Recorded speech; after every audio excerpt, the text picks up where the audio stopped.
খেয়ালিস world চ্যানেলে আপনাদের স্বাগত।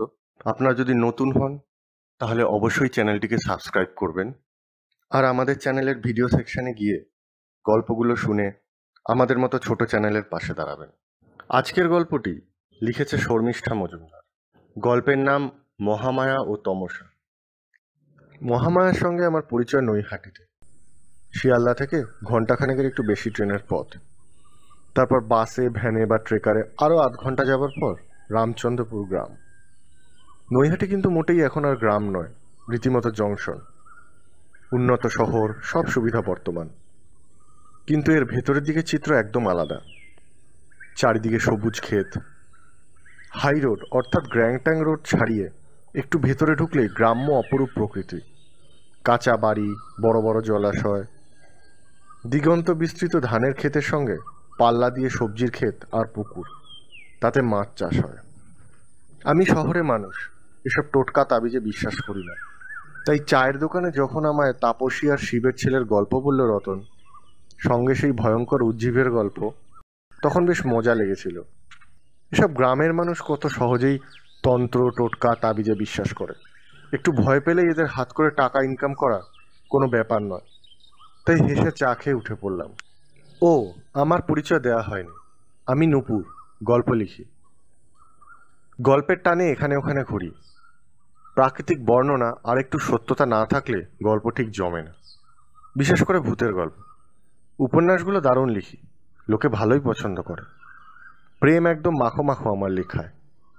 যাও পাখি, মুক্তি, বন্য আবেশে, অধরা তো সবার মুখে মুখে এখন। কিন্তু ভূত জিনিসটা তো আর সচক্ষে দেখি না যে টপ করে লিখে ফেলবো। তাই যেখানেই বেশ অলৌকিক সাধু সন্ন্যাসী, কাপালিকের খোঁজ পাই, ছুটে যাই। বেশিরভাগ সবাই ঠক জোচ্চোর, তবে গল্পের রসদ পাওয়া যায়, তাই ছুটে ছুটে যাই। তো সেবার শুনলাম ব্যান্ডেলে এক ফকির এসেছে, হাত নেড়ে সব বিপদ কাটিয়ে দেন। গেলাম তার ওখানে, কিন্তু গিয়ে বুঝলাম এ প্র্যাকটিস ঠিক করে করেনি। যে কেউ সহজে এর বুজরুকি ধরে ফেলবে, এমনকি মন্ত্রের উচ্চারণ পর্যন্ত কাঁচা। মন খারাপ নিয়ে ফিরছি। নৈহাটিতে নেমে ট্রেন বদল করব। অনেক দেরি ট্রেনের। তা একটু ঘুরে চা খেতে খেতে দোকানদার রতনের কাছে তাপসীদের ছেলের গল্প শুনলাম। বলতে বাধা নেই, আকর্ষণ আর ভয় দুটোই ছিল, কিন্তু আমার বিশ্বাস হয়নি। গ্রামের মানুষকে বোকা বানানো সোজা, কিন্তু রতন এমন জোর দিয়ে বলল যে আমার মনটাও দোটানায় পড়ে গেল। তারপর ওই উজ্জীবের গল্পটাও বেশ অদ্ভুত, বারবার মন টানছিল। ভাবলাম ওই ফকিরের সন্ধানেই তো বেরিয়েছিলাম, তাই মহামায়ার কাছেই নয় যাওয়া যাক। হয়তো কপালে ওনার সঙ্গে দেখা লেখা আছে বলেই বাড়ি থেকে বেরিয়েছি।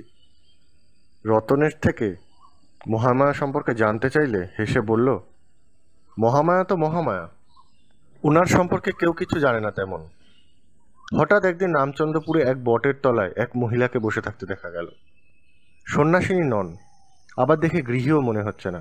পরনে দামি সিল্কের কাপড়, মাথায় জটায় রুদ্রাক্ষের মালা, কপালে লাল সিঁদুরের টিপ, হাতে ত্রিশূল, সঙ্গে কুমণ্ডলু, যেন পার্বতী স্বয়ং। বেলা বাড়তে বাড়তে সবার মনে কৌতূহল দেখা দিল। এক এক করে ভিড় বাড়তে লাগলো, কিন্তু কেউ কিছু জিজ্ঞেস করার সাহস পেল না। ধ্যানমগ্ন হয়ে সেই যে বসেছে ওভাবেই চলল। 5 দিন পর তিনি চোখ খুললেন। বটতলায় তখন রীতিমতো লোক সমাগম। সবাই মহামায়াকে দেখে ফল, টাকা, প্রণামী দিয়ে যায়। অনাথের বউ রোজ এসে গরুর দুধ দিয়ে যেত মাটির বাটিতে। তার ধ্যানভঙ্গ হবার পর মহামায়া সেই দুধ পান করে বাকিটা অনাথের বউকে দিয়ে বলল, এটা পেশাদ মনে করে খাস, তোর কোল আলো করে ছেলে হবে। অনাথের বউ তো অবাক, এই নিয়ে 3টে বাচ্চা পেটে এসেও বাঁচল না। তাই সেই আশাতেই মায়ের জন্য দুধ নিয়ে আসতো।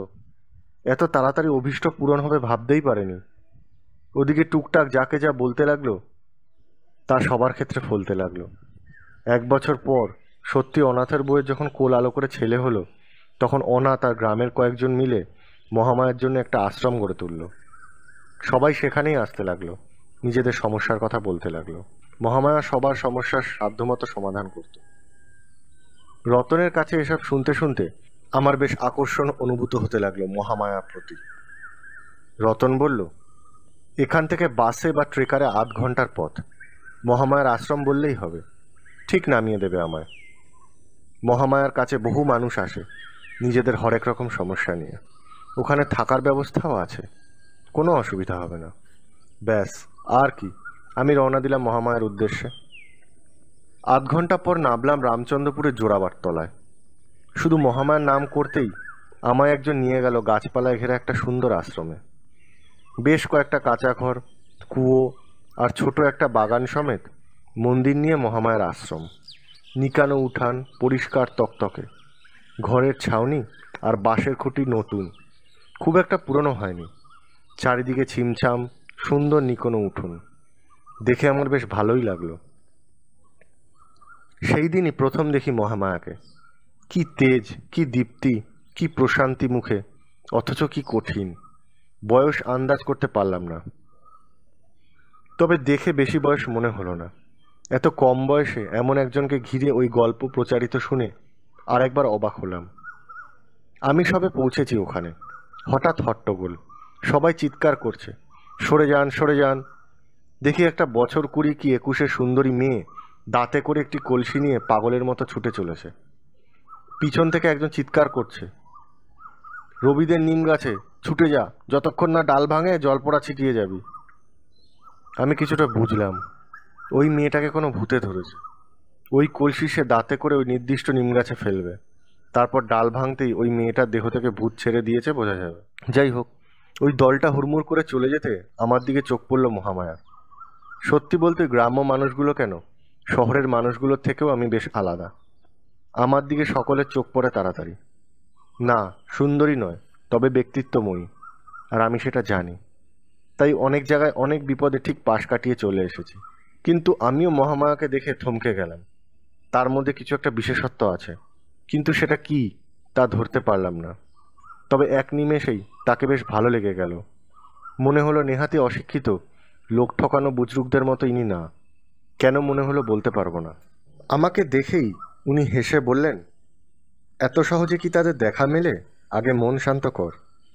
মনে শান্তি না থাকলে কিছুই পাওয়া যায় না, আর পেলেও উপলব্ধি হয় না। আমি কি বলবো বুঝে পেলাম না।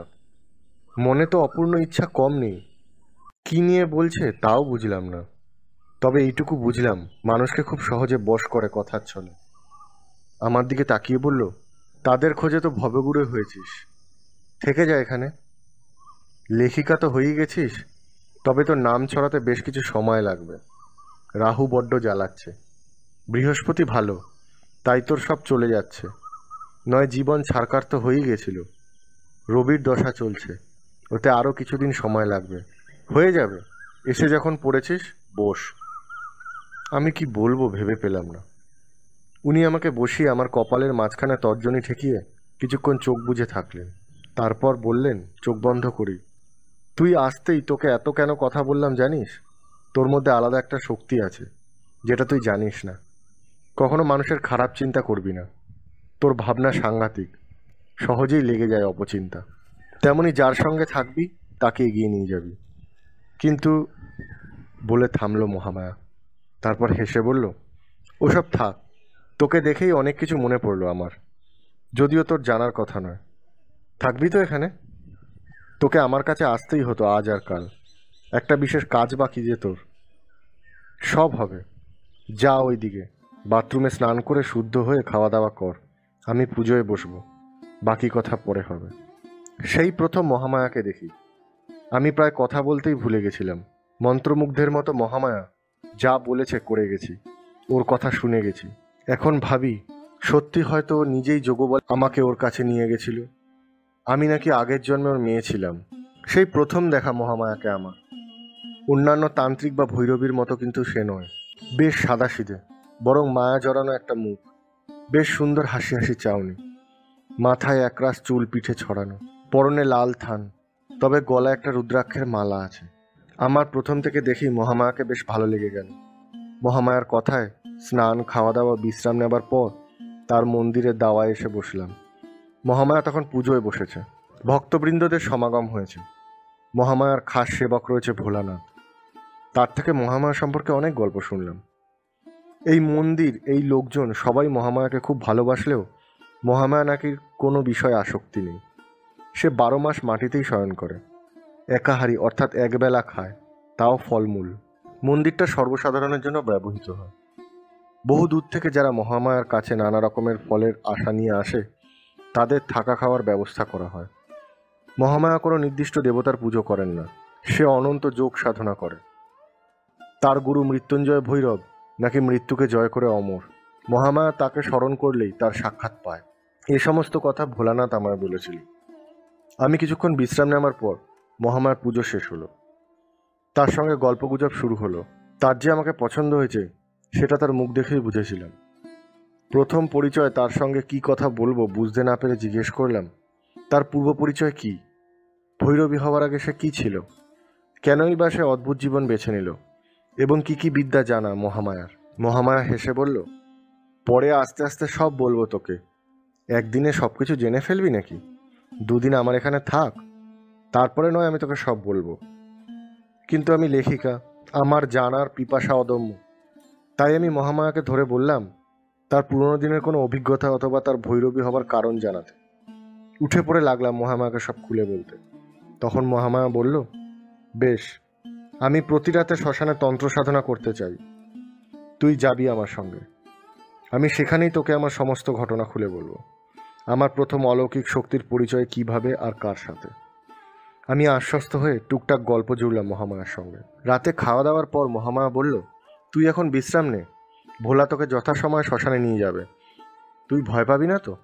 আমি হাসলাম। বহু বুজরুক আমার দেখা, অনেক শ্মশানে আমি ঘুরেছি, কিন্তু মুখে কিছু বললাম না। অপেক্ষা করছিলাম মহামায়া আমাকে কোনো অলৌকিক কাহিনী শোনায়, তা শোনার জন্য। রাত যত গভীর হতে থাকলো আমার উৎকণ্ঠা তত বাড়তে লাগলো। অথচ ভোলার দেখা নেই। আমি এ গ্রামে নতুন, এখানকার শ্মশান চিনি না। ভোলার ওপরই নির্ভর করেই আমাকে শ্মশানে যেতে হবে, তাই আমি অপেক্ষা করতে লাগলাম।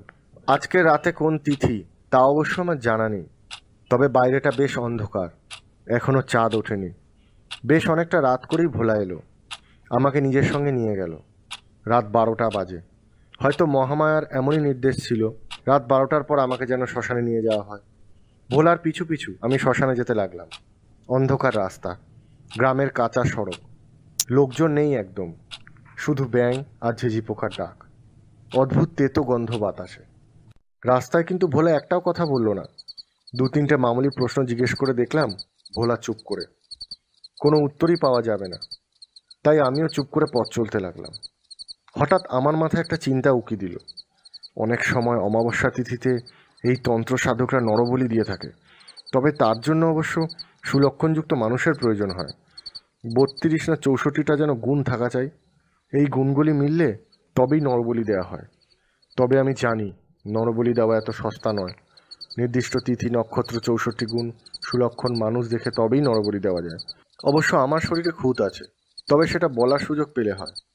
কিন্তু শুনেছি নরবলি নিয়ম মতো না দিলে হিতে তান্ত্রিকের বিপদ ঘটে। আমার মনে তখন নানা প্রশ্ন উকি দিচ্ছে। একবার বিপদের সম্ভাবনা, অপরদিকে প্রচণ্ড কৌতূহল। একবার মনে হলো সেদিনে দুপুরবেলায় সবার সামনে এই গ্রামে এসেছি, হঠাৎ করে অদৃশ্য হলে আমার খোঁজ নিশ্চয়ই কেউ করবে। আবার অন্যদিকে ভাবলাম, আমার এখানে আছেই বা কে যে নিরুদ্দেশ হয়ে গেলে খোঁজ নেবে? বাড়িতে তো কখন কোথায় যাচ্ছি আসছি কিছুই বলে আসা হয় না, আর এখানে সবাই তো আমার অপরিচিত, হয়তো বলেই দেবে রাতে আমি আমার বাড়ি ফিরে গেছি। শ্মশানে পৌঁছে আমি দেখলাম মহামায়া একটা জ্বলন্ত চিতার সামনে একটা কলা পাতার ওপর বসে রয়েছে। তার চারপাশে সিঁদুরের গন্ডি কাটা, তার পাশে আর একটা কলা পাতা রয়েছে মাটিতে, এবং তার চারপাশেও সিঁদুরের গন্ডি কাটা। মহামায়া আমাকে ইশারায় বসতে বলে ভোলাকে ইশারা করতেই সে শ্মশান থেকে বিদায় নিল। ভোলা চলে যেতেই মহামায়া হেসে বলল, ভাবিস না, তোর কোনো বিপদ হতে দেব না। তুই আমার আগের জন্মের মেয়ে, তোকে রক্ষার দায়িত্ব আমার। তবে সমস্ত ঘটনা শোনার আগে বলে দিই, এই শ্মশানে যা দেখবি, যা কিছু ঘটে যাক না কেন, এই কলার মাছ থেকে কখনো উঠে দাঁড়াবি না। সিঁদুরের গণ্ডির বাইরে পা দিবি না, তাহলেই তোর সমূহ বিপদ। শ্মশানে নানা রকম দেবতা অপদেবতা ঘুরে বেড়ায়। যদিও জানি তোর রাশি খুব ভারী এবং মনে খুব সাহস রয়েছে, তুই অনেক শ্মশানে ঘুরে বেরিয়েছিস, কিন্তু এদের দেখতে পাওয়া তো সহজ নয়। তাদের ইচ্ছা না থাকলে তাদেরকে কেউ জোর করে দেখতে পায় না। আজকেও দেখতে পাবি, এমন কথা বলছি না, তবে ভয় পেতেই পারিস, তাই তোকে আগে থেকে সাবধান করে দিলাম। আর একটু পরেই আমি যোগ সাধনায় বসবো, তার আগে তোকে বারণ করে দিলাম। সাহস আনার জন্য কিছুটা সময় দিলাম, যা যা জিজ্ঞেস করতে পারিস কর। আমি প্রায় হতবাক হয়ে গেলাম। আমার সম্পর্কে মহামায়াকে কিছুই বলিনি প্রায়, তবুও সে কত কিছু বলে দিল। তাই তাড়াতাড়ি বললাম, আগে এইটুকু বলো, তুমি হঠাৎ করে এই যোগ সাধনা বা তন্ত্রের পথ বেছে নিলে কেন? আর 5 জন স্বাভাবিক সাধারণ মানুষের মতো গার্হস্থ্য জীবনযাপন করলে না কেন? তোমার এই যোগ সাধনার পিছনে আসল কারণ কি? আপাতত সেটা বললেই আমার চলবে, তবে আগেই বলে রাখছি, আমি কিন্তু আমার এই গল্পে এই কাহিনী তুলে ধরব। মহামায়া হেসে বলল, ধুর পাগলি, এই গল্প কি কাউকে বলার? আমি শুধু তোকেই বলছি, এরপর তুই কী করবি সেটা তোর ব্যাপার। বলে আগুনের দিকে তাকিয়ে কিছুক্ষণ চোখ বন্ধ করে মহামায়া যেন ধ্যানস্থ অবস্থাতেই নিজের কাহিনী বলে চলল। আমার গ্রামের নাম মঙ্গলচণ্ডী। সেখানে চণ্ডী মায়ের বড় থান আছে। মা খুব জাগ্রত, সবাই মাকে ভক্তিভরে পুজো করে। আমার মার বহু বছর কোনো সন্তান হয়নি বলে মা চণ্ডীর কাছে ধর্ণা দিলে আমার জন্ম হয়। তাই আমার মা আমার নাম রাখে মহামায়া। আমার ছোটবেলা থেকে আমিও চণ্ডী মায়ের খুব ভক্ত ছিলাম। আমাকে দেখে সবাই বলতো আমি নাকি মা মঙ্গলচণ্ডীর অবতার, মায়ের আশীর্বাদ। এই কারণের জন্য মন্দিরের পুরোহিত আমাকে খুব ভালোবাসতেন। তিনি খালি বলতেন আমি আর 5টা সাধারণ মেয়ের মতো নয়, আমার মধ্যে নাকি অলৌকিক অনেক ক্ষমতা রয়েছে। কিন্তু তখন আমি খুব ছোট, তাই আমার মধ্যে কোনো শক্তি থাকলেও তা আমি জানতে পারতাম না। তবে আর 5 জনের থেকে যে আলাদা সেটা কিভাবে জানি আমার মনে তখন থেকেই উদয় হয়েছিল। হয়তো বারবার সবাই বলতো বলেই সেই ধারণাটা আমার মাথায় গেঁথে গিয়েছিল। খুব সাধারণভাবেই আমাদের জীবনযাপন চলছিল, কিন্তু হঠাৎ করেই তাতে ছন্দপতন ঘটল। আমার ঠাকুর দাদা একদিন আমাকে নিয়ে যাত্রা দেখতে গিয়েছিলেন। তখন গ্রামে গঞ্জে প্রায় যাত্রাপালা হতো। সেদিন ছিল অমাবস্যা, যদিও আমাদের তা খেয়াল ছিল না। যাত্রা দেখে বেশি রাত হয়ে গিয়েছিল। তখনকার দিনে এক গ্রাম থেকে অন্য গ্রামে হাঁটাপথে যাতায়াত করা হতো। যাত্রা দেখে আমার দাদু গ্রামের অন্যান্য লোকজনের সঙ্গে একসাথেই হাঁটাপথে ফিরছিলেন। কিন্তু আমার চোখে তখন ঘুম নেমে এসেছিল। ঠাকুরদা আমাকে কোলে নিয়ে সবার সঙ্গে হাঁটছিলেন, যদিও আমি তখন খুব ছোট। তবে আমায় কোলে নিয়ে এতটা পথ হাঁটছিলেন বলে অন্যান্যদের থেকে তিনি হঠাৎ কিছুটা পিছিয়ে পড়েন। তালপুকুর নামে আমাদের গ্রামের ওখানে একটা জায়গা ছিল, যেখানে অনেক সাহসী লোকও রাতের বেলা যেতে ভয় করত। গভীর রাতেও যদি কোনো দরকারি যাতায়াত করত, তবে দল বেঁধে লোকজন যাতায়াত করত। অনেক রাত হয়ে গেছিল বলে বাড়ি ফেরার তাড়ায় সবাই দ্রুত পায়ে হাঁটছিল। তখন যে ঠাকুরদা পিছিয়ে পড়েছে তা তাদের খেয়াল হয়নি। আর ঠাকুরদা আমাকে কোলে নিয়ে ধীরে ধীরে হাঁটছিলেন, যাতে আমার ঘুম না ভেঙে যায়। ওদের আর খেয়াল নেই, ওরা সবাই তালপুকুর পার করে চলে গিয়েছিল। আমি ঘুমন্ত অবস্থায় ঠাকুরদার কোলে ছিলাম। ঠাকুরদা তালপুকুর দিয়ে যাওয়ার সময় একবার আমার মাথায় পৈতে সমেত হাত রেখেছিলেন হয়তো। আমি মাথায় স্পর্শ অনুভব করেছিলাম। বোধহয় ঘুমটা ভেঙে গিয়েছিল অজ্ঞাত কারণে।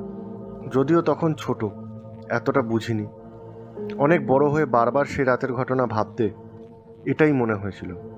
তালপুকুরের পাশ দিয়ে যে রাস্তা, সেইখানে একটা ছাতিম গাছ ছিল।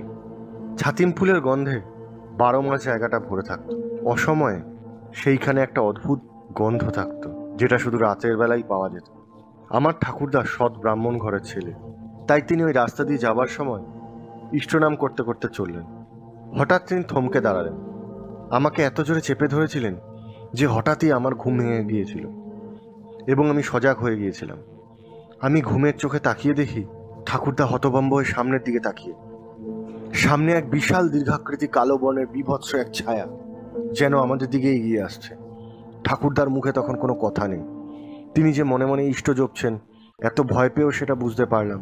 কিন্তু সে আমাদের কোনো ক্ষতি করলো না, তখন শুধু থমকে দাঁড়িয়ে রইল। আমি হয়তো দাদুর কোলে অজ্ঞান হয়ে গিয়েছিলাম এমন বিভৎস দৃশ্য দেখে। তখন কি যে ঘটেছিল আমি জানি না, তবে 1 সপ্তাহ জ্বর কাটানোর পর আমি একটু সুস্থ হলাম। পুরোপুরি যখন জ্ঞান ফিরল, তখন শুনলাম আমার ঠাকুরদা আর নেই। তিনি সেই রাতেই মারা গিয়েছেন এবং অচৈতন্য অবস্থায় আমাকে তালপুকুর থেকে উদ্ধার করা হয়েছে। সবার ধারণা হৃদযন্ত্র বিকল হয়ে ঠাকুরদা মারা গিয়েছেন এবং আমি এত ছোট, ওই ঘন অন্ধকার রাতে তালপুকুরের মতো জায়গায় ঠাকুরদাকে পড়ে থাকতে দেখে ভয়ে জ্ঞান হারিয়ে ফেলেছিলাম এবং সেই ভয়েই আমার জ্বর এসে গিয়েছিল। সেই রাতে কি ঘটেছিল সে আর কেউ জানে না। একমাত্র আমি ছাড়া আমাদের মন্দিরের পুরোহিত আমার কথায় বিশ্বাস করেছিলেন। সেদিন তিনি আমাদের বাড়িতে উপস্থিত ছিলেন। হঠাৎই আমাকে দেখেই আমায় কাছে ডাকলেন এবং মাথায় হাত দিতেই চমকে উঠলেন। তারপরেই তিনি কি সব মন্ত্র বলে আমার ঠাকুমাকে ডেকে বললেন, বৌঠান, আমাদের মেয়েকে একটু সাবধানে রাখবেন। মা চণ্ডীর সন্তান হলেও রক্ষা পেয়েছে যখন, ওর মধ্যে কিছু অলৌকিক ক্ষমতা রয়েছে। ও জীবনে সমস্ত বিপদ কাটিয়ে উঠবে। তবে এ মেয়ে আপনার সংসারই হবে না, এ মেয়ে গৃহত্যাগ করবে। একে আটকে রাখা আপনাদের কম্য নয়। জগতের মঙ্গলের জন্য মা একে পাঠিয়েছেন। একে তো ঠাকুরদার মৃত্যু, তারপর পুরোহিতের এই নিদান। মঙ্গলচণ্ডীর পুরোহিত যাকে যা মুখ দেখে বলেছেন তা অক্ষরে অক্ষরে মিলে গেছে। তিনি সবার ভবিষ্যৎ বলে দিতে পারতেন। তার কথা শুনে তো বাড়িতে কান্নাকাটি পড়ে গেল। মা ঠাকুমা খাওয়া দাওয়া ফেলে কান্নাকাটি জুড়ে দিলেন। অথচ আমি তখন অসুস্থ, এসবের কিছুই জানি না। গৃহত্যাগের কথা আমার সামনে অবশ্য বলেননি তিনি। আর পুরোহিত যা বলেছেন সে সম্পর্কেও ছোটবেলায় ধারণাও অসম্ভব। তবে সেদিন থেকে যে সবাই আমাকে চোখে চোখে রাখতো এটা বুঝতে পারলাম। কোনো কারণেই মা ঠাকুমা আমাকে চোখের আড়াল হতে দিত না। এমনকি দুজনে পালা করে রাতে আমাকে পাশে নিয়ে শুতেন। এভাবে বেশ কিছু বছর কাটল।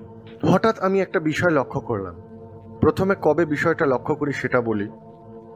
একদিন প্রচণ্ড ঝড় বৃষ্টি হয়েছে, চারদিক জল থই থই করছে। আগেই বলেছি আমার মা ঠাকুমা আমাকে চোখের আড়াল করতেন না, কিন্তু এত বৃষ্টিতে হয়তো ক্লান্ত হয়ে ঘুমিয়ে পড়েছিলেন। আমি বাইরে জল দেখার জন্য এক পা দুপা করে বেরিয়ে যাই এবং উঠোনের মাঝখানটা দাঁড়িয়ে গ্রামে কতটা জল সেই সম্পর্কে আন্দাজ করছি। হঠাৎ করেই দেখলাম রাখাল কাকা আমাদের বাড়ির সামনে দিয়ে যাচ্ছিল। তিনি হাত নেড়ে বললেন, মায়া, এই বৃষ্টিতে জলের মধ্যে দাঁড়িয়ে থাকিস না মা। কোথায় কখন কোন লতা লুকিয়ে থাকবে, কামড়ে দেবে, যা ঘরের ভিতরে। রাখাল কাকা কথাটা বললেন ঠিক, কিন্তু তখনও কাকার কথার দিকে আমার দৃষ্টি ছিল না। আমার দৃষ্টি ছিল কাকার পিছনে সেই ভয়ঙ্কর বিভৎস ছায়ার দিকে, যেটা আমি সেদিন তাল পুকুরে দেখেছিলাম সেই গভীর রাতে। ভয়ঙ্কর কালো সেই ছায়ামূর্তি সেই একই রকম কোনো ক্ষতি না করে পিছু নিয়েছে রাখাল কাকার। সেই ভয়ঙ্কর ছায়ামূর্তি দেখে আমার আবার সেই রাতের কথা মনে পড়ে যায়, যে রাতে আমার ঠাকুরদার মৃত্যু ঘটে। আমার অজান্তেই আমি দরদর করে ঘামতে থাকি। হয়তো চিৎকার করে সেখানেই থরথর করে কাঁপছিলাম। মা ঠাকুমা দৌড়ে এসে আমাকে ভিতরে নিয়ে যায়। তখন আমার কোনো জ্ঞান ছিল না, আমি অজ্ঞান হয়ে গিয়েছিলাম। যাই হোক, আমাকে ভিতরে নিয়ে গিয়ে খানিকটা সুস্থ করার পর মা জানতে চাইলেন যে আমার কি হয়েছিল, কিন্তু আমি তাকে কোনো কথাই বলি না। হয়তো বললে বলবে সবটাই আমার কল্পনা, অথবা বকা দেবে, হেসে উড়িয়ে দেবে, তাই আমি চুপ করেছিলাম। মা হয়তো ভেবেছিলেন বন্যার জলে কোনো সাপ অথবা অন্য কিছু দেখে ভয় পেয়ে গিয়েছি। যদিও আমার হাতে একটা তাবিজ ছিল, মঙ্গলচণ্ডী পুরোহিত মশাই আমাকে ওটা পড়তে দিয়েছিলেন। কিন্তু তবুও সে রাতে আমার গুরুতর জ্বর আসে এবং জ্বরের ঘোরে বেহুশ হয়ে আমি যা দেখেছিলাম তাই বলে দিয়েছিলাম। মা ঠাকুমা ভয় পেয়ে তাড়াতাড়ি মঙ্গলচণ্ডী পুরোহিতকে ওই বৃষ্টির মধ্যেই গিয়ে ডেকে আনেন। সঙ্গে অবশ্য ডাক্তারকেও খবর দেওয়া হয়, কিন্তু গ্রামগঞ্জে তখন এত তাড়াতাড়ি ডাক্তার পাওয়া যেত না। গ্রামের লোকেরা নানা রকম টোটকা তাবিজ করে সুস্থ করে তুলত। মঙ্গলচণ্ডীর পুরোহিত সমস্ত কথা শুনে মাকে জানান হয়তো কোনো অপদেবতা আমার পিছনে ভর করেছে, তাই আমি তাকে বারবার দেখতে পাচ্ছি। আমাকে খুব সাবধানে থাকতে বলে। ডাক্তার দেখেও ওষুধ দিয়ে যায়। কিন্তু আশ্চর্যের বিষয় হলো সেই দিনই নাকি রাখাল কাকা অত বৃষ্টি হয়েছিল বলে নিজের ক্ষেত দেখতে গিয়েছিলেন, নালা কেটে ক্ষেত থেকে জল বার করতে, না হলে জল জমে সমস্ত ফসল নষ্ট হয়ে যাবে।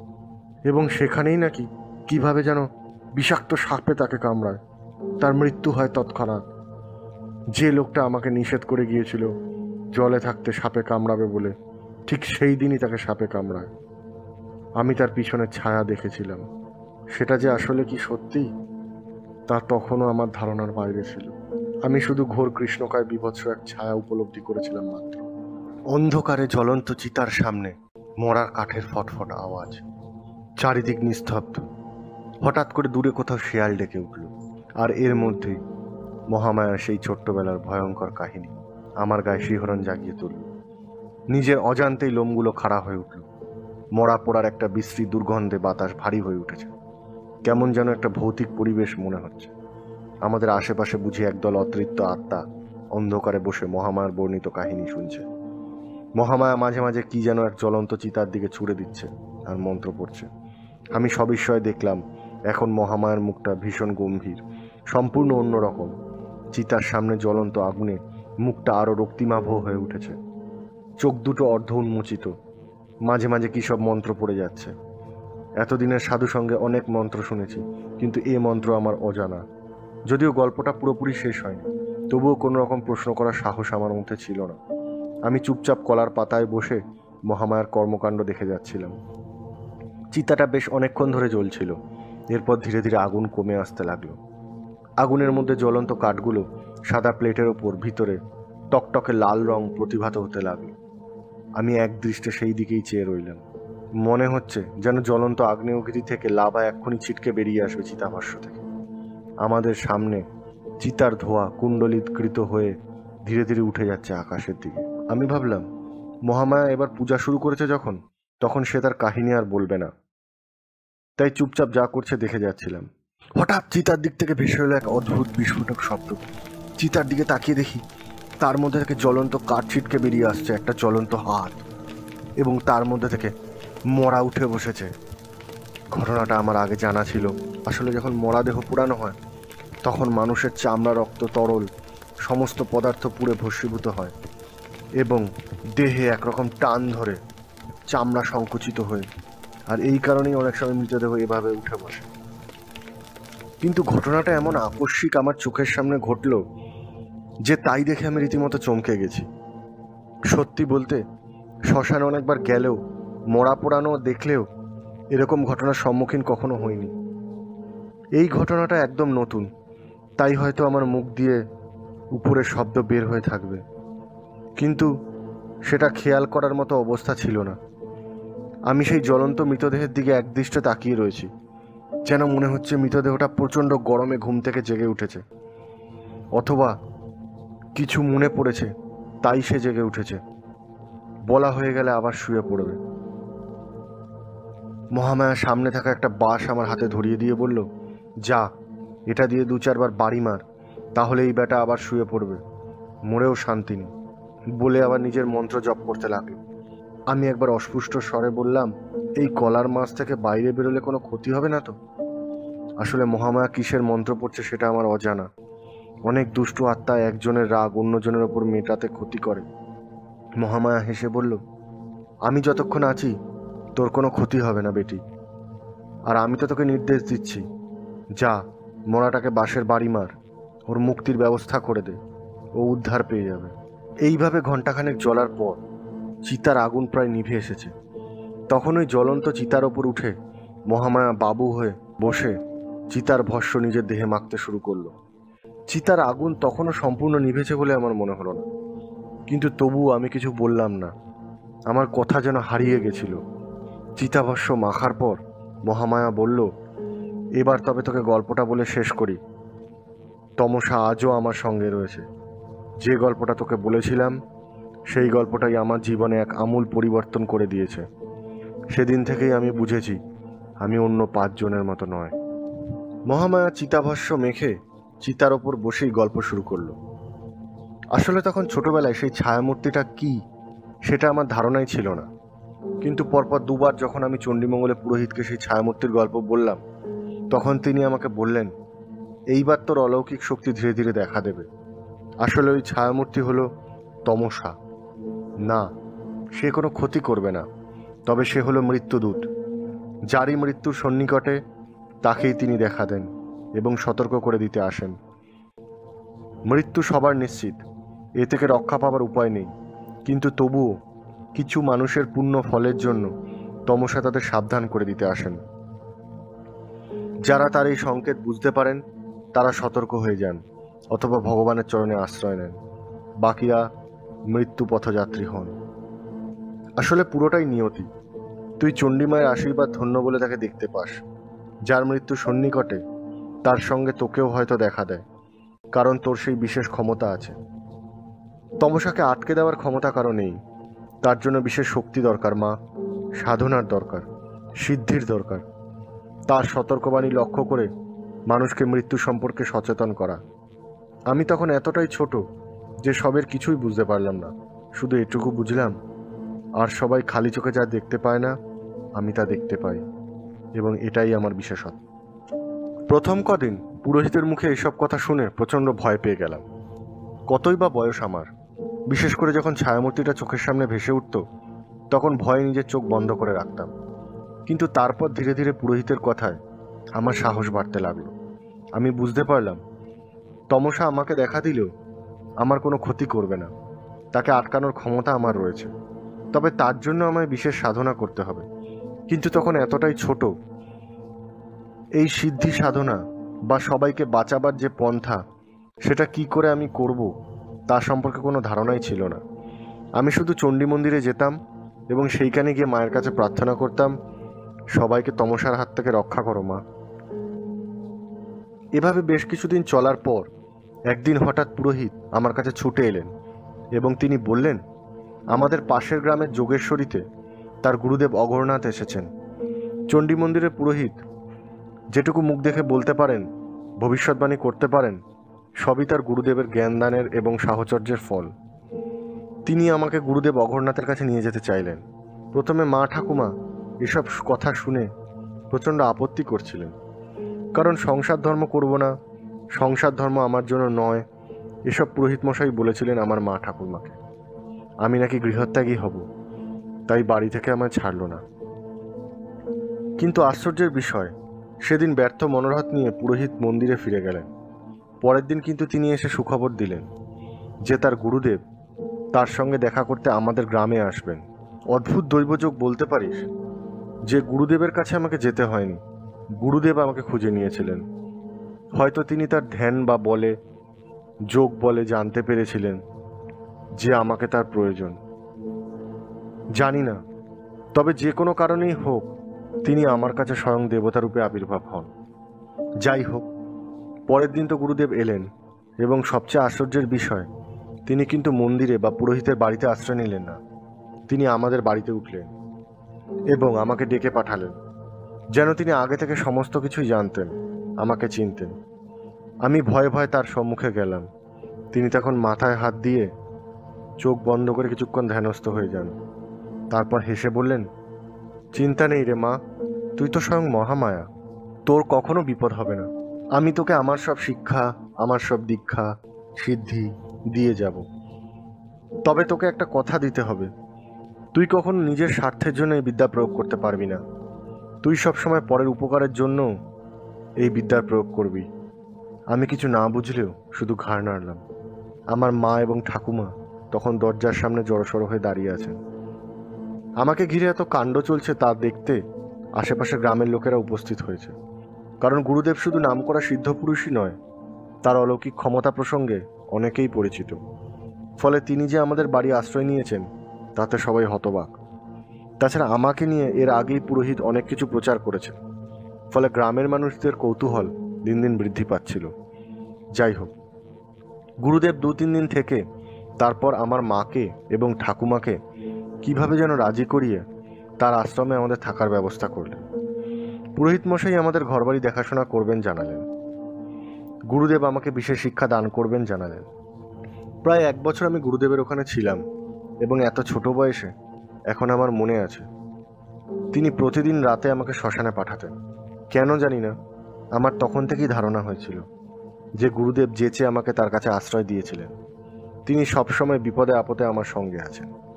তাই তিনি যা আদেশ করতেন আমি অক্ষরে অক্ষরে পালন করতাম এবং তিনি যা বলতেন সেইগুলোই করার চেষ্টা করতাম। তিনি কিন্তু আমাকে তেমন কিছুই করতে বলতেন না। প্রতি রাতে শুধু শ্মশানে গিয়ে যে কোনো একটা জ্বলন্ত চিতা ঠান্ডা হলে তার ছাই ভস্য মেখে ফিরে আসতে বলতেন। আমিও সেটাই করতাম। আমার মা ঠাকুমা ভয়ে সিটিয়ে থাকতেন কখন কোথায় কি হয়ে যাবে, কিন্তু গুরুদেব তাদের আশ্বস্ত করে বলতেন আমার কখনো কিছু হবে না। যাই হোক, এরপর কিছু তন্ত্রমন্ত্র সাধনা এবং ধ্যান শিখিয়ে গুরুদেব আমার গ্রামে পাঠিয়ে দিলেন। বললেন পড়াশোনার সঙ্গে সঙ্গে আমি যেন নিয়মিত এগুলো চর্চা করি, কোনো মতেই যেন এগুলো ছেড়ে না দিই। আমি গুরুদেবের আদেশ মতো গ্রামে ফিরে আসলাম এবং আমাকে যা যা যেভাবে শিখিয়েছিলেন তাই পালন করতে লাগলাম। সত্যি বলতে গুরুদেবের কাছে থাকাকালীন কিন্তু আমি তমসাকে একদিনও দেখতে পারিনি, কিন্তু গ্রামে ফিরে আসার পর থেকেই আমার একটা অন্যরকম অনুভূতি হতে লাগলো।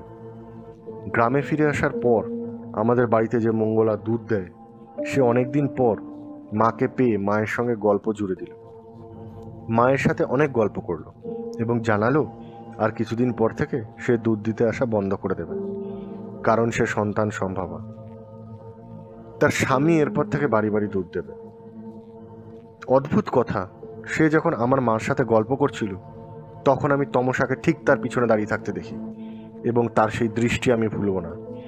আমি গুরুদেবের মন্ত্র বলতে থাকি এবং মঙ্গলার মাকে নিজের সঙ্গে করে বাড়িতে দিয়ে আসি। তাকে বাড়ি থেকে বেরোতে একদম না করে দিই। সঙ্গে সঙ্গে ছুটে যাই মঙ্গলচণ্ডীর মন্দিরে পুরোহিত মশাইয়ের কাছে। ওনাকে সমস্ত জানিয়ে চণ্ডীমঙ্গল মায়ের ফুল মঙ্গলার মাকে দিয়ে আসার কথা জানাই। তিনি চণ্ডীমঙ্গল মায়ের ফুল তাবিজ করে মঙ্গলার হাতে বেঁধে দিয়ে আসেন। বেশ কিছুদিন যায়, মঙ্গলার কিন্তু কিছুই হয় না এবং আমি ভাবি হয়তো আমারই ভাবনার ভুল অথবা চণ্ডীমঙ্গল মায়ের আশীর্বাদে ভয় কেটে গিয়েছে। যাই হোক, মঙ্গলার কোনো ক্ষতি না হয় আমি আর পুরোহিত মশাই বেশ কিছুটা নিশ্চিন্ত হই। আমার মনে মনে ধারণা হয় আমি হয়তো তমসাকে আটকে দিতে পারি। তমসাকে আটকে দেবার ক্ষমতা আমার আছে, সে মা মঙ্গলচণ্ডী হোক অথবা তার আশীর্বাদই হোক। যাই হোক, আমার মনে আনন্দ আর ধরে না। খুব খুশি হয়েছিলাম, কিন্তু আমার ভুল ভাঙল মঙ্গলার সন্তানের মৃত্যু হবার পর। ঘটনাটা খুলেই বলি, তমসা যখন এসেছিল আমি কিন্তু তখন ভেবেছিলাম মঙ্গলার মৃত্যু সংকেত জানিয়ে গেল তমসা, তাই তার হাতে পুরোহিত মশাই তাবিজ বেঁধে দিয়েছিল। আমার একবারও ধারণা হয়নি মঙ্গলা অনাগত সন্তানকেই তমসার মৃত্যু সংকেত জানাতে এসেছে। মঙ্গলা যখন তার সন্তান প্রসব করে তখন আমরা নিশ্চিন্ত হয়ে যাই এবং অসৌচ বলে মঙ্গলার প্রসবের সমস্ত জামা কাপড়ের সঙ্গে তাবিজটাও খুলে ফেলে দেয়। সে ভেবেছিল পুরোহিত মশাইকে বলবে একটা নতুন তাবিজ পরিয়ে দেওয়ার জন্য। সে এবং তার সন্তান দুজনেই ধারণ করবে। ওদিকে যতদিন মায়ের গর্ভে সন্তান ছিলেন ততদিন সেই রক্ষা কবচ মায়ের সঙ্গে সন্তানকেও রক্ষা করেছিল, কিন্তু ভূমিষ্ঠ হওয়ার পর এবং তাবিজটা খুলে ফেলার পর সেই রক্ষা কবচের গুণ হারিয়ে যায়। স্বভাবতই মৃত্যু এসে থাবা বসায় মঙ্গলার সে সন্তানের ওপর। মঙ্গলার সন্তানের মৃত্যুর কথা শুনে আমি এবং পুরোহিত মশাই দুজনেই প্রচণ্ড রকমভাবে আহত হয়েছিলাম। তখন আমি বুঝতে শিখেছিলাম আর গুরুদেবের কাছে থাকার পর থেকেই আমার জ্ঞান ও বুদ্ধি দুটোই বৃদ্ধি পাচ্ছিল। আমাদের ধারণা যে কতটা ভুল। মানুষ মৃত্যুকে আটকাতে পারে না, মৃত্যু পরম সত্য, সেটা মর্মে মর্মে উপলব্ধি করেছিলাম এবং তার ফলে মনটা ভেঙে গিয়েছিল। কিন্তু তবুও আমি আমার বিশ্বাস হারাইনি। গুরুদেবের সমস্ত তন্ত্রমন্ত্র শিক্ষা দীক্ষা আমি নিয়মিত অনুশীলন করতাম। রোজ নিয়মিত দুবেলা চণ্ডীমঙ্গলের মন্দিরে গিয়ে তাকে প্রণাম জানিয়ে সবাইকে রক্ষা করার কথা বলতাম। আমি চাইনি মঙ্গলার সন্তানকে বাঁচাতে পারেনি বলে অন্য কেউ তমসার শিকার হোক, কিন্তু এগুলো যে আমার হাতে নয় বা আমি এগুলোকে প্রতিরোধ করতে পারবো সে ধারণা আমার মিটে গিয়েছিল। তবে সতর্ক করতে পারবো এইটুকু বুঝেছিলাম। সে অনুযায়ী তমসাকে দেখলেই আমি তাদের সতর্ক করে দিতাম। এর পরের ঘটনা ঘটল ভয়ঙ্কর। সবাই আমাকে উল্টে মৃত্যু ভাবতে লাগলো এবং আমাকে এড়িয়ে চলতে লাগলো। সবাই ভাবলো আমি যাদের সতর্ক করব তাদের সম্মুখেই মৃত্যু এসে উপস্থিত হবে। ধীরে ধীরে গ্রামবাসীদের ক্ষোভ বাড়তে লাগলো। তারা আমার এই অলৌকিক ক্ষমতাকে ঘৃণা করতে লাগলো। বিশেষ করে মৃত্যুকে আটকানোর ক্ষমতা আমার ছিল না, অথচ মৃত্যুকে দেখার ক্ষমতা আমার ছিল। তাই তাদেরকে মৃত্যুর কথা বলে আমি সবাইকে আতঙ্কিত করে দিতাম। আমার মা ও ঠাকুমা আমাকে বারবার নিষেধ করতে লাগলেন আমি যেন কারোর মৃত্যু সংকেত জেনেও তাকে কিছু না বলি, কিন্তু আমার পক্ষে তা সম্ভব নয়। আমি সবাইকে সতর্ক করে দিয়ে বলতাম, মায়ের মন্দিরে আশ্রয় নাও, মাই তোমাদের রক্ষা করবে। মৃত্যু সুনিশ্চিত ঠিক, কিন্তু সমস্ত ঈশ্বর নির্ধারিত, তাই একমাত্র ঈশ্বরই পারেন আমাদের রক্ষা করতে। ঈশ্বরকে মনে প্রাণে ডাকলে বা তার কাছে আশ্রয় নিলে সমস্ত পাপ থেকে মুক্তি হয়। কিন্তু যার মৃত্যু উপস্থিত তার কাছে তখন সত্য কথা বা ধর্মকথা শোনা মানে সব তেতো শোনাতো। ঘরে বসে মৃত্যুর প্রতীক্ষা করা সত্যি সবচেয়ে কঠিন কাজ, কিন্তু এছাড়া কোনো উপায় ছিল না। আমি তখনও তমসাকে আটকাবার বা মৃত্যুর হাত থেকে মানুষগুলোকে রক্ষা করার কোনো উপায় খুঁজে পাইনি। তাই বাধ্য হয়েই আবার গুরুদেবের শরণাপন্ন হলাম। ফিরে গেলাম গুরুদেবের আশ্রমে। ওনাকে গিয়ে সমস্ত ঘটনা জানালাম। তিনি হেসে বললেন, যে ক্ষমতা বড় বড় সিদ্ধ পুরুষ যোগীরা যুগ যুগ ধরে পারেনি, সেই স্মৃতি একদিনে আয়ত্ত করতে চাস? সব এত সস্তা না রে বেটি। তোকে সেই ক্ষমতা আয়ত্ত করতে হলে সমস্ত কিছু ছেড়ে যোগ সাধনা করতে হবে। সেই পথ এত সস্তা নয়। কঠোর পরিশ্রম, ধৈর্য ও সাহসের পরীক্ষা। তুই বাড়ি যা, তোর মা ঠাকুমাকে রাজি করা। যদি তারা রাজি হয় তবে বাকি সমস্ত পথ আমি বলে দেব।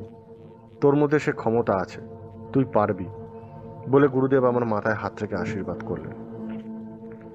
শ্মশানের চারিদিকে বেশ নিস্তব্ধ। আগুন নিভে আসায় বেশ স্নিগ্ধ পরিবেশ, যদিও কটু গন্ধটা রয়ে গেছে। মহামায়া সেদিকে খেয়াল নেই, ছাই মেখে তাকে অদ্ভুত দেখাচ্ছে। আমার দিকে তাকিয়ে হেসে বলল, তোর এখনো অনেক জানার বাকি বেটি। আচ্ছা শোন, তারপর তমসা কিভাবে আমার বশে এলো। আমার গায়ে অজান্তেই শিহরণ খেলে গেল। আশেপাশে একবার তাকিয়ে নিলাম, তেমন কিছু দেখতে পেলাম না। তবুও মনে হলো কেউ যেন সেখানে উপস্থিত। আমি মনে মনে বীজ মন্ত্র জপ করতে লাগলাম। ওদিকে মহামায়া নিজের কাহিনী বলে যাচ্ছে। গুরুদেবের কাছে কিভাবে সিদ্ধি লাভ করলাম সেটা তোকে নাই বা বললাম। তখন অবশ্য তমসা দেখা পায়নি, কারণ গুরুদেব দেহবন্ধনের সঙ্গে সঙ্গে আশ্রম বন্ধন করে দিয়েছিলেন এবং সেই উপায় তিনি আমাকে শিখিয়ে দিয়েছিলেন। যাই হোক, আমি গ্রামে ফিরে আসলাম। আমাকে দেখেই আবার গ্রামের লোকজন গুঞ্জন শুরু করলো। স্বাভাবিক, মৃত্যু ভয় সবারই থাকে, আর আমি যেখানে মৃত্যু সেখানেই দেখা দেয়। তমসার ব্যাপারটা আমি তাদের বুঝিয়ে বলতে পারলাম না যে তমসা তাদের সবাইকে সতর্ক করতে আসে এবং আমার মারফত হয়তো তারা তাদের জানিয়ে দিতে চায় তাদের শেষ ইচ্ছা পূরণ করা। কিন্তু তারা শুনবে কেন? ফিরেও আমি কিন্তু গ্রামে তমসাকে আর দেখতে পেলাম না, কারণ গ্রামে গুরুদেবের দেওয়া 4টি লোহার মন্ত্রপুত পেরেক গ্রামের চারিদিকে 4 সীমায় পুঁতে দিয়েছে। তাই হয়তো তমসার গ্রামে প্রবেশ করতে পারে। কিন্তু তাই বলে তমসা দেখা দেওয়া বন্ধ করলো না। পুজোর ছুটি উপলক্ষে মামা বাড়িতে বেড়াতে গিয়েছে। মামার বাড়ি বড় করে দুর্গাপুজো হয়। পুজো উপলক্ষে কদিন থাকবো। হঠাৎ করে ষষ্ঠীর দিন আমি আবার তার দেখা পেলাম। তমসাকে দেখতে পেলাম আমার মামার পিছনে দাঁড়িয়ে। আমি আর কাউকে কিছু বললাম না, শুধু মামাকে একটু সাবধানে থাকতে বললাম। মা আমার দিকে তাকালো সন্দেহের দৃষ্টিতে। আমি মাকে আশ্বস্ত করে সব বলে আমি সরাসরি শ্মশানে গিয়ে গুরুদেবের দেওয়া মন্ত্র জপ করতে লাগলাম। আমি আগেই বলেছি, আমার কেন জানি ধারণা হয়েছিল আমার মধ্যে এক অলৌকিক ক্ষমতা আছে, তাই তমসা আমার কোনো ক্ষতি করতে পারবে না। আমি শ্মশানে বসে তমসাকে আহ্বানের ঐরিং মন্ত্র জপ করতে লাগলাম। আমি জানতাম এই মন্ত্র জপ করলে পদে পদে বিপদ, কিন্তু তখন আমার মামাকে বাঁচাতেই হবে। এর আগে তমসা যতবার দেখা দিয়েছে কারোর মৃত্যুকে আটকাতে পারিনি। আমি ভেবেছিলাম যদি কোনোভাবে প্রণাম মন্ত্র দিয়ে মৃত্যুকে পেছানো যায় অথবা কিছুদিনের জন্য আটকানো যায়, তবে আমি বহু মানুষের উপকার করতে পারবো। তাই সবার আগে আমাকে তমসাকে খুশি করতে হবে অথবা তাকে আয়ত্ত করতে হবে। ঐরিং মন্ত্রজাপের নিয়ম হচ্ছে জ্বলন্ত চিতার ওপর মৃতদেহ রেখে তার ওপর বসে নিভু নিভু আগুনে তমসাকে আহ্বান করতে হবে। তমসাকে আহ্বানের সময় মৃতদেহ উঠে দাঁড়ানোর চেষ্টা করবে এবং সে সাধকের ক্ষতি সাধন করার চেষ্টা করবে। তার দেহ আয়তনে বৃদ্ধি পেতে থাকবে এবং চিতার আগুন ক্রমশ বাড়তে থাকবে। এই অবস্থায় সাধক যদি ভয় পেয়ে যায় অথবা আসন ছেড়ে উঠে পড়ে তবে তার চরম ক্ষতি সাধন হবে। সাধককে তার নিজের মন সংযত করে এই মন্ত্রজপ চালিয়ে যেতে হবে। আমি বরাবরই ডাকাবুকো মেয়ে, তার মধ্যে জানি না চণ্ডীমঙ্গল মন্দিরের পুরোহিত আমার মধ্যে এমন এক ধারণা ঢুকিয়ে দিয়েছিলেন যে আমি মঙ্গলচণ্ডীর মেয়ে। আমার মধ্যে এক অলৌকিক ক্ষমতা আছে, তাই আমি ঠিক করি তমসাকে আমি আহ্বান করব, তাকে ঠিক প্রসন্ন করতে পারবো এবং আমার মামাকে মৃত্যুর হাত থেকে ফিরিয়ে আনতে পারবো। শুরু করলাম তপস্যা। তখন আমার বয়স বেশি না। স্বভাবতই বুঝতে পারছো, মনের জোর থাকলেও একটা হয়তো প্রাণের ভয় ছিল। যদি এই পুজো সমাপন করতে না পারি তাহলে তার কি পরিণতি হবে। শ্মশানে আজ সৌভাগ্যবশত একটা মৃতদেহ দাহ করা হচ্ছিল এবং সেটার আগুন প্রায় নিভে এসেছিল, কিন্তু গুরুদেব বলেছিলেন মৃতদেহের উপর বসে তপস্যা করতে হবে। এই সময় এরকম মৃতদেহ কোথায় পাবো? তার মধ্যে আবার আমি মৃতদেহ পেলেই তাদের আত্মীয়রা আমাকে কেনই বা সেই সবে সাধনা করার জন্য মৃতদেহ দেবে সেটাও চিন্তার বিষয়। তাই আমি বসে ভাবতে লাগলাম কি করা যায়। ঠিক সেই সময় একজন একটা অল্প বয়সী মরা নিয়ে এলো। সাপে কামড়েছে বলে তাকে পোড়ানো হবে না, কবর দেওয়া হবে শ্মশানের একটা কোনায় মাটি খুঁড়ে, এবং কিছুক্ষণের মধ্যেই তাকে কবর দিয়ে তার আত্মীয় পরিজনরা কাঁদতে কাঁদতে সেখান থেকে বিদায় নিল। আমি বুঝতে পারলাম আমার সৌভাগ্য যে মৃতদেহ পাওয়া গিয়েছে। এই মৃতদেহের ওপরেই আমি ধ্যান করব। শ্মশান থেকে সবাই বিদায় নিতে আমি মাটি খুঁড়ে সেই মৃতদেহ বার করে জীবন্ত চিতার ওপর বাচ্চা মেয়ের শবটা রাখলাম। চিতার ওপর বসে ঐরিং মন্ত্র জপ করতে করতে তমসাকে আহ্বান করতে লাগলাম। চিতার আগুন নিভু নিভু ছিল। আমি বেশ জোরে জোরে ঐরিং মন্ত্র জপ করছিলাম। আমার গুরুদেব আমাকে জানিয়ে দিয়েছিলেন ওই ঐরিং মন্ত্র জপ করতে করতে কি কি হতে পারে। কিন্তু মুখে শোনা আর এক গভীর রাতে শ্মশানে মৃতদেহের ওপর বস থেকে সেই জিনিসগুলো উপলব্ধি করা, নিজের চোখে দেখা, নিজে উপলব্ধি করা অনেক ফারাক। যখন আমি চোখ বন্ধ করে ঐরিং মন্ত্র জপ করছি, হঠাৎ আমার কেন জানি মনে হলো চিতার আগুন বুঝি ধীরে ধীরে বেড়ে উঠছে। সেই সঙ্গে আমি যে মৃতদেহটার ওপর বসেছিলাম সেই বাচ্চা মেয়ের মৃতদেহটাও যেন ধীরে ধীরে নড়ছে। শুধু তাই নয়, সে আকৃতিতে বৃদ্ধি পাচ্ছে। মনে হলো চিতায় তার দেহ ধরবে না, এরপর তার দেহ চিতা থেকে বেরিয়ে যাবে। মাথার দিক থেকে আর পায়ের দিক থেকে দেখছি সে ক্রমাগত বেড়েই যাচ্ছে। আমি কিন্তু এগুলো উপলব্ধি করলেও আমার চোখ খুলিনি। আমি গভীর মনোযোগ দিয়ে মন্ত্র জপ করছিলাম। এক সময় মনে হলো চিতার আগুনের তাপ সহ্য করা যাবে না, তাই আমি এবার নিজেই পুড়ে ছাই হয়ে যাব। অথচ আগে চিতার আগুনটাও প্রায় নিভে এসেছিল। আমি নতুন করে সেখানে কাঠ দিয়ে বা নতুন করে আগুন জ্বালিয়ে সেখানে জপ করতে বসিনি। আবার যে বাচ্চার মৃতদেহটা চিতার ওপর বা জ্বলন্ত কাঠের ওপর রেখেছিলাম আর আমি যার ওপর বসেছিলাম সেটাও এত তাড়াতাড়ি জ্বলে ওঠার কথা না। কিন্তু আগুনের তাপ ক্রমাগত বৃদ্ধি পাচ্ছে। আমার গলা শুকিয়ে যাচ্ছে, দেহ জ্বলে যাচ্ছে। মনে হচ্ছে এক্ষুনি ঐরিং মন্ত্র ভুলে যাব, আগুনের তাপে আমি ঝলসে যাব। তবু আমি জোরে জোরে মন্ত্র জপ করতে লাগলাম। দেহটা যে বৃদ্ধি পাচ্ছে ক্রমাগত সেটাও আমি বুঝতে পারছি। এরপর হঠাৎ করেই আমার মনে হলো দেহটা নড়ে চড়ে উঠে আমাকে শূন্যে ঠেলে দিচ্ছে। আমি শূন্যে উঠতে শুরু করেছি এবং মৃতদেহটা আমার সামনে দাঁড়িয়ে রয়েছে। আমি চোখ খুলে তাকাতেই দেখি নিকষ কালো অন্ধকারে শ্মশান পুরো ভরে উঠল। আমার সামনে এক বিশালকায় ছায়ামূর্তি।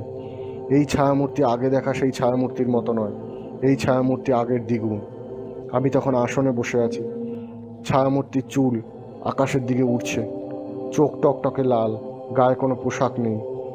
অন্ধকারে একটা আবছায়ার মতো দেখা যাচ্ছে, কিন্তু আকৃতি আর প্রকৃতিতে সে যে বীভৎস সেটা তাকে না দেখে উপলব্ধি করা যায় না।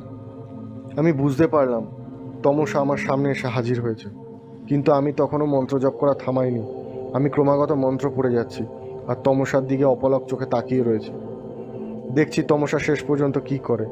কিছুক্ষণ হা হা করে পৈশাচিক হাসি হেসে সে আমার দিকে ভয়ঙ্কর দৃষ্টিতে তাকালো। আমি চোখ বন্ধ করে আবার ঐরিং মন্ত্র জপ করতে লাগলাম। সে কি যে বীভৎস অনুভূতি তোকে বলে বুঝাতে পারবো না রে বেটি। মনে হলো আমাকে টুটি টিপে মেরে ফেলবে চোখের পলকে। চোখে কি তীব্র হিংসা ক্রোধ ফুটে উঠছিল।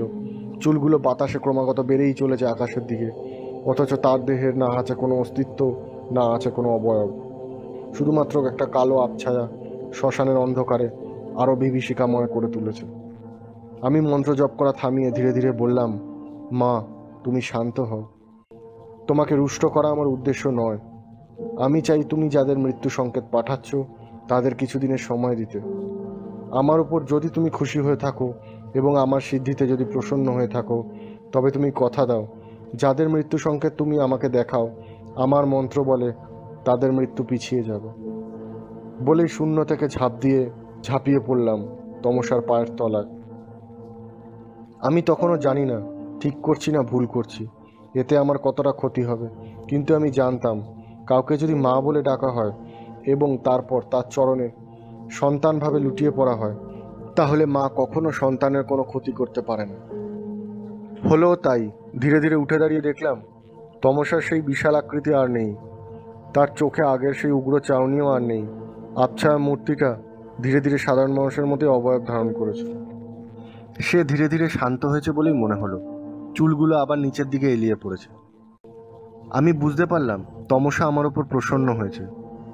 তবুও বিশ্বাস নেই, অপদেবতারা যখন তখন রুষ্ট হয়, ক্ষতি সাধন করে। আমি দুহাত জোর করে তাকে মা মা বলে সম্বোধন করতে লাগলাম। আমি মঙ্গলচণ্ডী মায়ের মেয়ে, তার আশীর্বাদেই আমার জন্ম। তোমার কৃপায় আমি আজ তোমার দর্শন পেয়েছি। তুমি যদি কৃপা করো তাহলে আমায় আশীর্বাদ করো। আমি যাদের মাথায় হাত রাখবো মৃত্যু তাকে স্পর্শ করতে পারবে না। মৃত্যু আটকানোর ক্ষমতা আমার নেই। মৃত্যু চিরন্তন, তাকে এড়ানোও যায় না, সেটা আমি জানি মা। তবে তোমার দর্শন আর কৃপা যখন পেয়েছি, আমায় এটুকু আশীর্বাদ করো, তোমার নাম নিয়ে যদি কারোর মাথায় হাত রেখে আশীর্বাদ করি, তার মৃত্যু ভয় যেন আর না থাকে। অন্তত বছরখানেকের মধ্যে তাদের যেন মৃত্যু না হয়। যিনি স্বয়ং মৃত্যুর দেবী, মৃত্যুর দূত, মৃত্যুর বার্তা বহন করে আনেন, তিনি যে আমার কথা শুনবেন তা এত সহজ নয়। তবুও তাকে শান্ত করার জন্য আমি জোরহাত করে মন্ত্র জপ করতে লাগলাম। বারবার বলতে লাগলাম, আমি তোমার অধম সন্তান মা। সত্যি যদি তুমি আমার ওপর প্রসন্ন হও, তবে আমাকে তোমার আশীর্বাদে ধন্য করো। অন্তত তোমার নামে যেন মৃত্যুকে ঠেকাতে পারি, এই বরদান দাও। মা তমসা আমার সামনেই দাঁড়িয়েছিল, কিন্তু তাকে ছোঁয়া বা তার সামনে দাঁড়ানোর ক্ষমতা পর্যন্ত আমার ছিল না। আমার মেরুদণ্ড বেয়ে একটা ঠান্ডা স্রোত বয়ে যাচ্ছিল। হঠাৎ পাশে একটা যেন দমকা হাওয়া বয়ে গেল। মনে হলো কেউ যেন আমার স্পর্শ করে শরীর শীতল করে দিয়ে গেল। শ্মশানে চিতার সেই জ্বলুনি ভাবটা আর নেই। তারপর সামনের দিকে তাকিয়ে দেখি আমার সামনে কেউ নেই। শুধু যে জায়গায় তমসা দাঁড়িয়েছিল সেই জায়গার মাটির ভিতরটা অনেকটা শক্ত হয়ে গিয়েছে, যেন কোনো কিছু ভারী বা শক্তিশালী কিছু মাটির উপর দাঁড়িয়েছিল। আমি সেই অংশটায় প্রণাম করে সেখান থেকে কিছুটা মাটি সংগ্রহ করে আমার সঙ্গে নিয়ে বাড়ি ফিরলাম। বাড়ি ফেরার আগে ওই বাচ্চা মেয়ের মৃতদেহটি আগুন জ্বালিয়ে সৎকার করলাম। তারপর ধীরে ধীরে ওই রিং মন্ত্র জপ করতে করতে বাড়ি এলাম। বাড়ি এসে ভোরবেলা স্নান করে মামার সাথে দেখা করলাম। আমার কাছে শ্মশানের যে মাটি ছিল, ওই মাটির একটুখানি একটা মাদুলি বানিয়ে মামার গলায় পরিয়ে দিলাম। বাকি মাটি আমি আমার কাছে সযত্নে রেখে দিলাম। যখনই তমসার দেখা পাবো যার কাছে, সেই মাটি দিয়ে তাদের মাদুলি বানিয়ে দেব। এরপর আর অপেক্ষা করা ছাড়া আমার আর কোনো উপায় ছিল না, কারণ আমি জানতাম না সত্যিই তমসার ওই পদধূলিতে কোনো কাজ দেবে কিনা। তবু যে কয়দিন ছিলাম মায়ের নাম স্মরণ করে মামার মাথায় হাত রেখে তমসাকে নিবেদন করতাম, যেন মামার মৃত্যু 1 বছরের জন্য পিছিয়ে দেয়। যদিও এসব কথা মামাকে কিছুই বলিনি, শুধু বলেছিলাম তার সামনে বড় বিপদ। দেখতে দেখতে পূজা কেটে গেল, আমরা আবার বাড়ি ফিরে এলাম। মামার কিন্তু ততদিনে কিছুই হয়নি। মনে একটু আশ্বস্ত লাভ হলো যে সত্যিই হয়তো মামার মৃত্যু 1 বছরের জন্য পিছিয়ে গিয়েছে। এরপর বেশ কিছুদিন কেটে যাওয়ায় যখন মামার কিছু হলো না, তখন বুঝতে পারলাম সত্যি তমসা আমাকে আশীর্বাদ করে গেছেন, তার পদধূলিতে মৃত্যু ভয় কেটে যাবে। এরপর নানা কাজে সঙ্গে যোগ সাধনা এবং মঙ্গলচণ্ডী মায়ের পুজোতে আমার দিন কাটতে লাগলো। আমি মামার মৃত্যুর কথা ভুলতেই বসেছিলাম। ঠিক 1 বছর পরের আশ্বিন মাসে মহালয়ার দিন আমার মামার গঙ্গা স্নান করতে গিয়ে মৃত্যু ঘটে। তখনই আমার মনে পড়ে যায় তমসাকে। সেই সঙ্গে বুঝতে পারি তমসা কথা রেখেছিল, ঠিক 1 বছর সে তার কালো ছায়া মামার ওপর ফেলেনি। মামা নির্বিঘ্নে কাটিয়েছিলেন, কিন্তু 1 বছর যেতেই মামার মৃত্যু ঘটে। এতটা বলার পর মহামায়া ধীরে ধীরে চিতা থেকে নেমে এল এবং সেই চিতার ছাই আমার কপালে তিলকের মতো পরিয়ে দিয়ে বলল, অপদেবতা হলেও তিনি মৃত্যুর দূত। তাকে যে দেখতে পায় তার মৃত্যু অবধারিত। তবে হয়তো ভাগ্য বলেই আমি তার আশীর্বাদ ধন্য হয়েছি এবং এখনো পর্যন্ত যতজনের মৃত্যু ছায়া তমসার চোখে দেখি, তাদের আমি 1 বছরের জন্য এড়াতে পারি। যদিও এইসব বলে তাদের আমি ভয় দেখাই না, একমাত্র তোকেই আমি সব কথা জানালাম, কারণ আমি জানি তুই লেখিকা। আমার এই ঘটনা তোর শব্দের ছোঁয়ায় সবার মনের মণিকোঠায় পৌঁছাবে। এরকম কত অলৌকিক শক্তি, অপদেবতা আর বহু ঘটনা আছে। ধীরে ধীরে আমি তোকে সব বলবো। এসবে মানুষের জ্ঞান খুব সীমিত, তবে তার আগে তোকে এসব ব্যাপারে বিশ্বাস করতে হবে।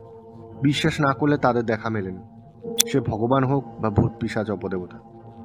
যাই হোক, ভোর হতে চলল, চল এখন ফেরা যাক। যদি কখনো সুযোগ পাই আমি তোকে তমসাকে দেখাবো, তবে ভয় পেলে চলবে না। আর তাকে দর্শন করার জন্য চাই সিদ্ধি ও সাধনা এবং কিছু অলৌকিক গুণ। আমি প্রথম দর্শনেই তোকে দেখে বুঝতে পেরেছি তোর মধ্যে কিছু কিছু লক্ষণ আছে। হয়তো বা আমার সঙ্গে থাকলে তোর সেই লক্ষণগুলো ধীরে ধীরে বৃদ্ধি পাবে। তবে মনে রাখবি, যে কোনো সাধনার জন্য শ্মশান হলো সবচেয়ে পবিত্র স্থান। তাই তোকে সবচেয়ে আগে শ্মশানের ভয় কাটাতে হবে। একবার তুই যদি শ্মশানটাকে নিজের মনে করে নিতে পারিস, তবে দেখবি সব সাধনা অনেকটাই সহজ মনে হচ্ছে। তুই এই ঘটনাগুলো অবশ্যই লিখিস, তবে দেখিস কেউ যেন মৃত্যু ভয়ে ভীত না হয়ে পড়ে। মৃত্যু সবার সুনিশ্চিত, তাকে হারানোর ক্ষমতা স্বয়ং ভগবানেরও নেই। তবুও আত্মা অবিনশ্বর বলেই হয়তো কিছু কিছু মানুষের আত্মা অমর হয়ে থাকেন, এবং আত্মার ক্ষমতা এতটাই যে আমরা কল্পনাও করতে পারি না। সেই সব কথা তোকে আর একদিন বলব। এখন ভোর হয়ে গিয়েছে, ফিরে গিয়ে আমায় পুজোয় বসতে হবে। তুইও সারা রাত জেগে আশ্রমে চল, গিয়ে বিশ্রাম নিবি। ফেরা যাক। সেদিন তমসাকে চাক্ষুষ দেখিনি, তবে আমার যা অভিজ্ঞতা হয়েছিল তাতে এটুকুই বলতে পারি যে অন্য কেউ থাকলে অজ্ঞান হয়ে যেত, নয়তো পাগল হয়ে যেত। একটা রক্ত মাংসের মানুষকে জ্বলন্ত চিতায় বসে থাকতে দেখা, তার মুখ থেকে এমন মৃত্যু গল্প শোনা যা আগেই বলে দেওয়া যায়, সত্যিই অদ্ভুত।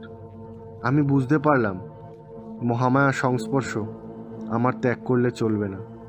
এখনো বহু অজানা কাহিনী আমার ওর কাছ থেকে জানতে হবে। আমি ধীরে ধীরে তাকে অনুসরণ করলাম।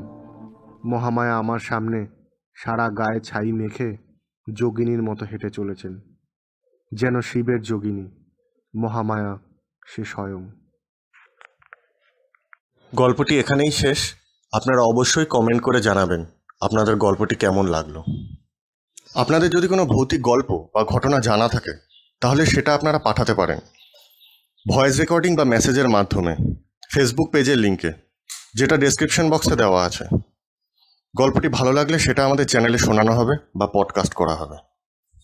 ওম ওমকার শবাড়ূঢ়ে নীলনীরজলোচনে त्रैलोक्यैक मुखे देवी कालिकायै नमस्तुते प्रत्यलीढ पदे घोरे मुण्डमाला प्रलम्बिते खड्गलम्बोदरी भीमे कालिकायै नमस्तुते नवयौवन सम्पन्ने गजकुम्भपवस्तनि बागेश्वरी शिवे शान्ते कालिकायै नमस्तुते डोलजिह्वे हरालोके नेत्रत्रय विभूषिते घोरभास्वत्करे देवी कालिकायै नमस्तुते व्याघ्रचर्माम्बरे धरे खड्गकर्त्रिकरे धरे कपालेन्दीपरे वामे कालिकायै नमस्तुते नीलोत्पले जटाभारे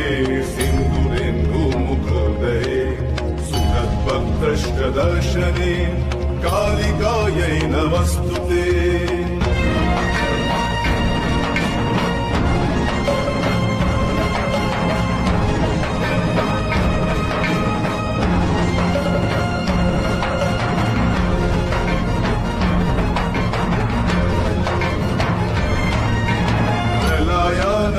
धूम्राभे चंद्र सूर्याग्निलोचने शैलभाते शुभे मात कालिकायै नमस्तुते ब्रह्म शंभो जलाधे च शवमध्ये प्रशंसिते प्रेतकोटि समायुक्त कालिकायै नमस्तुते कालिकायै नमस्तुते